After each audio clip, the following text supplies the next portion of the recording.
नमस्ते बच्चों। आशा करती हूँ आपकी आज की परीक्षा बहुत ही अच्छी गई होगी और संस्कार और भावना चैप्टर की प्रैक्टिस के लिए एक बार फिर से मैं आपके सामने प्रस्तुत हूँ।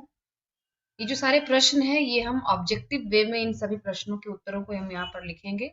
मैं यहाँ पर साथ साथ चर्चा करती जाऊंगी और आप भी इसे लिखिए, लिखित अभ्यास कीजिए। तो फिर देर किस बात की, हम आरंभ करते हैं। सबसे पहले हम जानेंगे इसमें मुख्य किरदार कौन है। पहले के भी वीडियोज में मैंने आपको बताए हैं। इसमें मुख्य किरदार है माँ। माँ के दो बेटे हैं। बड़े बेटे का नाम है अविनाश। माँ के छोटे बेटे का नाम है अतुल। अविनाश ने जिस युवती से विवाह किया है वह युवती इस पाठ में उसे बुलाया गया है बंगाली है और उसकी जो जाति है वह निम्न जाति की बताई गई है।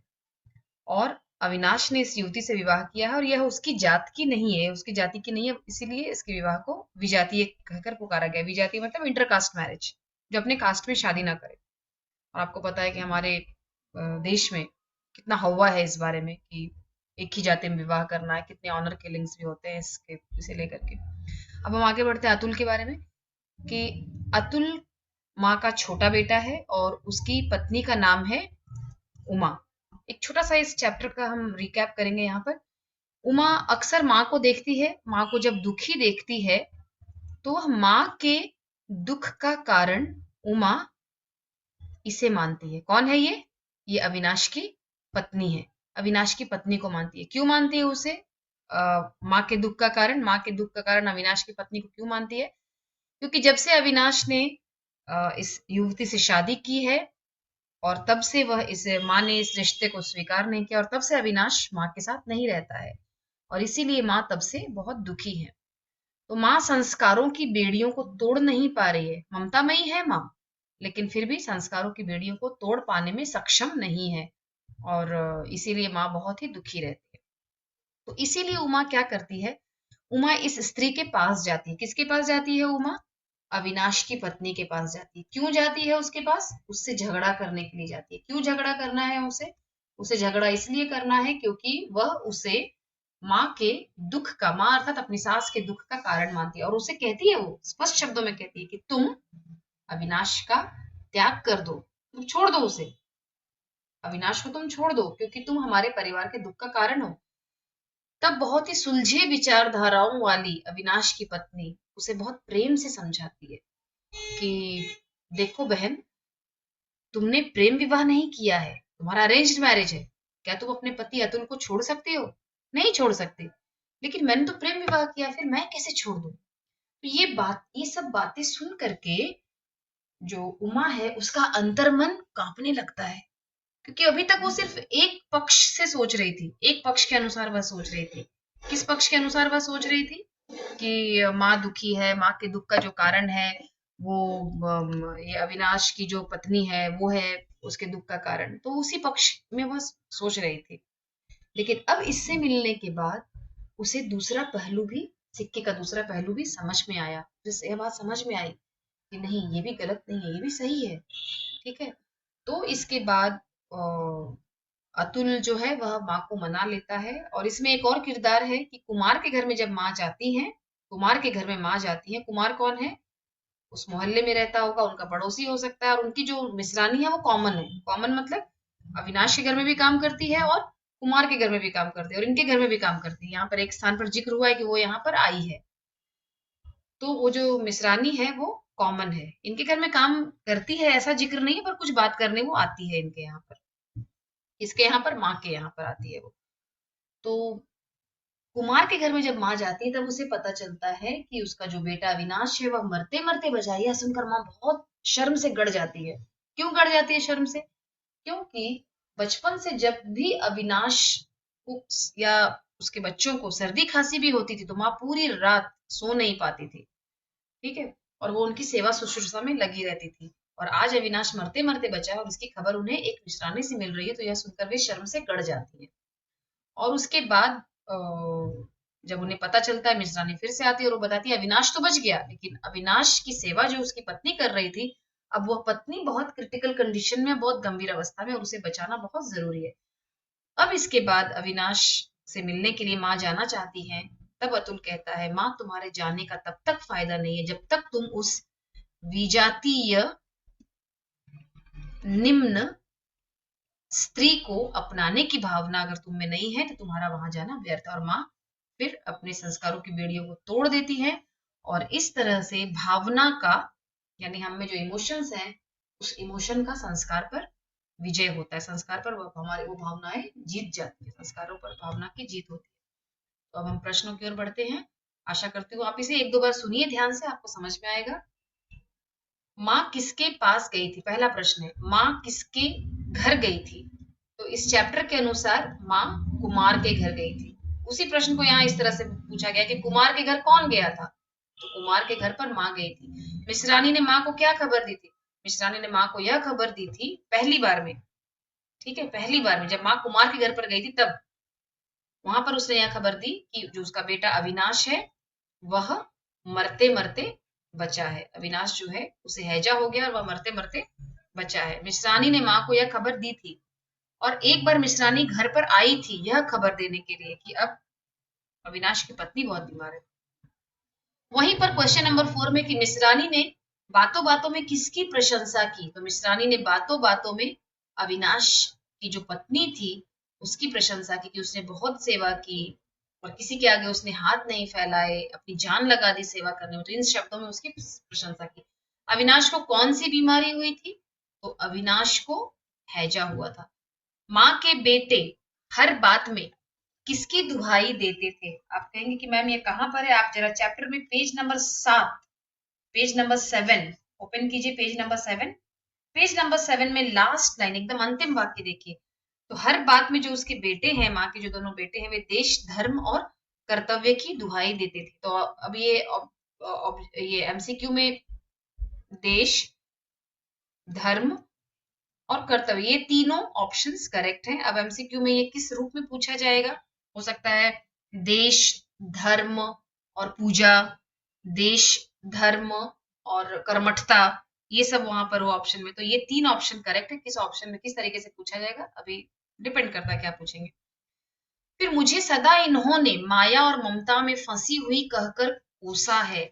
इन्होंने शब्द का प्रयोग किसके लिए किया गया है? पेज नंबर 8 देखिए और 8 का जो पहला वाला बड़ा पैराग्राफ है, उसी बाप के ये बेटे हैं, मुझे सदा इन्होंने माया ममता में फंसी हुई कहकर कोसा है। तो यहाँ पर इन्होंने शब्द जो है वह अविनाश और अतुल के लिए, यानी माँ के जो दोनों बेटे हैं, ये उनके लिए प्रयुक्त किया गया है। अतुल यहाँ पर ल नहीं हो लिख पाई हूं तो मैंने नीचे लिखा है। उमा ने माँ के समक्ष किसके रूप और सौंदर्य की प्रशंसा की थी? उमा जो है वो माँ के सामने बातों ही बातों में उसने माँ के सामने किसके रूप और सौंदर्य की प्रशंसा की थी? तो उसने अविनाश की जो पत्नी थी, अविनाश की पत्नी के रूप और सौंदर्य की प्रशंसा की थी। अविनाश की पत्नी कैसे प्रशंसा की थी, किन शब्दों में प्रशंसा की थी अविनाश की पत्नी की? उसने तो उसने कहा था कि उसकी बड़ी बड़ी काली आंखें हैं, ध्यान में रखिए, बड़ी बड़ी काली आंखें हैं और उन आंखों में शैशव की भोली मुस्कुराहट है। शैशव की भोली मुस्कुराहट क्या होती है? जो शैशव मतलब बचपन, तो बच्चों की आंखों में जो इनोसेंस होता है, बच्चों की आंखों में जो एक मतलब मासूमियत होती है, वैसे ही मासूमियत उसकी आंखों में भी नजर आती है। और वो छोटी छोटी छोटी बातों में वे एकदम लज्जित, लज्जा लज्जा से, शाई नेचर की है, तो लज्जा से उसके जो लाल जो गाल है, वे जो कपोल हैं, वे लाल हो जाते हैं और उन पर हंसी हमेशा रहती है। ठीक है, तो ये तीन जो ये अब आप पूछेंगे मैम इसका उत्तर जो है वो कहाँ पर है, उसके रूप सौंदर्य की प्रशंसा? तो ये भी पेज नंबर क्वेश्चन नंबर 8 है और पेज नंबर 8 में है। कहाँ पर है? उमा का जो बड़ा सा पैराग्राफ है उसमें डायलॉग है, उसमें उमा का सेकंड लास्ट डायलॉग में है। तो टेक्स्ट बुक ओपन कीजिए और पढ़िए, आपको मिलेगा वो। अविनाश की बहू किस जाति की थी? ऐसा कोई जाति की कोई यहाँ पर सिर्फ लिखा गया है कि निम्न जाति की थी, तो वो बंगाली निम्न जाति की थी, ये उत्तर यहाँ पर दिया गया। उमा अविनाश की पत्नी के पास क्यों गई थी? तो उमा अविनाश की पत्नी के पास झगड़ा करने गई थी और उसे यह कहने गई थी कि वह अविनाश का त्याग कर दे। इन बातों को कहने के लिए वह गई थी। उमा के अनुसार माँ के दुख का कारण कौन था? तो उमा के अनुसार माँ के दुख का कारण अविनाश की विजातीय पत्नी थी। हम लिख सकते हैं अविनाश की पत्नी थी। क्यों माँ क्यों, मतलब हम ऑलरेडी हमने पढ़ लिया है इसे पहले, और दूसरे क्वेश्चन में भी मैंने इसकी चर्चा की, आप वहां से देखिए फिर से अगर नहीं समझ में आता है तो। अगले प्रश्न पर आते हैं। माँ को बेटे से अलग करना पाप है, माँ का हृदय तोड़ना अत्याचार है, प्रस्तुत कथन किसने कहा था? तो पेज नंबर 9 में जाइए, पेज नंबर 9 में जाइए और उमा का लास्ट डायलॉग देखिए, उमा का लास्ट डायलॉग कि माँ को बेटे से अलग करना पाप है, माँ का हृदय तोड़ना अत्याचार है। तो उस अत्याचार को दूर करने के लिए प्राण भी देने पड़े तो कम है। तो प्रस्तुत कथन किसने कहा था? चार ऑप्शंस रहेंगे। उमा ने कहा था, मिश्रानी ने कहा था, माँ ने कहा था, अतुल ने कहा था, अविनाश ने कहा था। तो यह कथन है उमा का। पेज नंबर क्या है ये भी मैंने आपको बताया है एकांकी संचय से। अगला प्रश्न है कि अब अतुल अविनाश से मिलने क्यों जाता था? तो ऐसा मिलने के लिए नहीं जाते थे कि ओ भाई कि कहाँ थे भाई या ब्रो, ये सब बोले नहीं जाते थे। वो कार्यालय के काम से जाता था वहां पर। क्यों जाता था वो वहां पर? कार्यालय के काम से। मेरा अंतर मन कांपने लगा था, मैं उन्हें देखती थी तो जैसे मतलब हिप्नोटाइज हो जाती थी। अभी तक एक ही साइड, वन साइडेड मैं सोचती थी, लेकिन जो दूसरा साइड मैंने उनकी ओर से सोचा तो मैं एकदम वहां पर, तो मैं सुध-बुध में खो बैठी वहां पर, अपनी सुध-बुध में खो बैठी। तो प्रस्तुत कथन के वक्ता और श्रोता का नाम लिखिए। तो ये जो प्रस्तुत कथन है ये कहा किसके बारे में कहा गया है? तो ये उन्हें देखती थी, किसके बारे में बात की जा रही है? ये बात की जा रही है अविनाश की पत्नी के बारे में। तो ये थर्ड पर्सन है, अविनाश की पत्नी के बारे में बात की जा रही है। अब फर्स्ट पर्सन यहाँ पर कौन है, कौन बोल रहा है इसे? तो बोलने वाली है उमा। किसे बता रही है ये? तो ये बता रही है माँ को। ठीक है, तो अभी एक बार अब ये भी देख ले कि ये कहाँ पर है। ये पेज नंबर 11 का जो पहला वाला पैराग्राफ है ये वहां पर है। अब हम बढ़ते हैं आगे बच्चों। माँ संस्कारों की दास्ता से मुक्त होती तो क्या परिणाम होता? अगर वे संस्कारों में बंधी नहीं होती कि नहीं विजाति विवाह नहीं करना है, ये सब अगर ऐसी सोच उनकी नहीं होती, वो अगर वे ये सोचती कि सभी लोग इंसान हैं, सब इक्वल है, सब समान है, जात पात की भावना ये हमारे संसार मतलब हमारे समाज को, हमारे देश को कमजोर करता है। अगर ऐसी सोच होती तो क्या होता? तो इससे इससे एक तो उनका घर नहीं टूटता, वे अपनी बहू को अपना लेती, उनका घर नहीं टूटता, वे स्वयं खुश रहती, जो वे दुखी रहती थी वे दुखी नहीं रहती बल्कि वे खुश रहती। और ये हमारे, अगर परिवार मजबूत है तो हमारा राष्ट्र भी मजबूत है। तो ये परिणाम होता है। क्या होता है परिणाम के दो सिनोनिम्स? नतीजा और फल। 16वां प्रश्न, संतान का पालन पोषण करके यानी अपब्रिंगिंग करके माता पिता किसका ऋण चुकाते हैं? जब संसार का पालन पोषण करते हैं तो ये है पेज नंबर 12 में एकदम पहला वाला पैराग्राफ पढ़िए कि संतान का पालन पोषण करके माता पिता, ये पेज नंबर है, पेज नंबर 12। संतान का पालन पोषण करके माता पिता राष्ट्र का ऋण चुकाते हैं, राष्ट्र का ऋण चुकाते हैं। अतुल के अनुसार प्रेम और ममता की दुहाई देना व्यर्थ क्यों था? मतलब अरे मैं अविनाश को, मतलब माँ अगर सिर्फ ऐसा कहती है अरे अविनाश तुम्हें क्या हो जाएगा, अरे अविनाश तुम्हें क्या हो गया, अविनाश तुम तब मेरे बेटे हो, तो सिर्फ ये सब दुहाई देना बेकार है।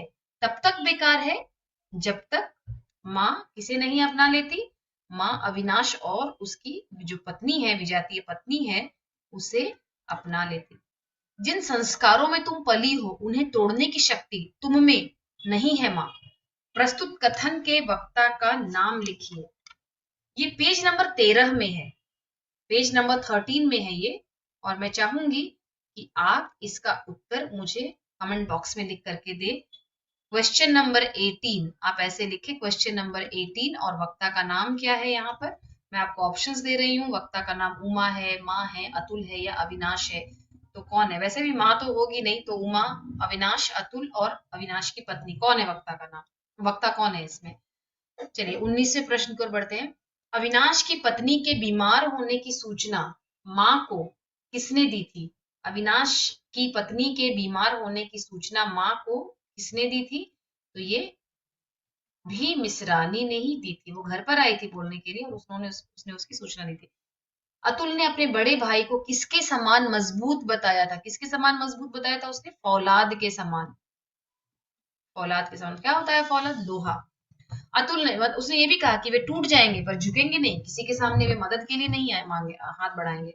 अतुल ने अविनाश के घर जाने से पहले माँ से क्या सोचने के लिए कहा था? उसने ये कहा था कि सोच लो माँ, अगर तुम सिर्फ प्रेम की दुहाई देने के लिए जा रही हो तो तुम्हारा जाना वहां पर व्यर्थ है, तब तक जब तक कि तुम, क्या बताइए, जब तक कि तुम उस नीच कुल की विजातीय भाभी को इस घर में नहीं ला सकी, तो जाने से कोई फायदा नहीं होगा। तो यह सोचने के लिए, आप पूछेंगे मैम कहाँ है ये, तो ये है पेज नंबर 16 में। पेज नंबर 16 में अतुल का जो पहला संवाद है वो है। तांगा लेकर कौन आया था? तांगा लेकर के राम सिंह आया था। राम सिंह कौन है? उनको कभी पानी लाने का ऑर्डर दिया जाता है उसे, कभी तांगा मंगवाने का ऑर्डर देते हैं, तो ये राम सिंह उनके घर में काम करने वाला नौकर है।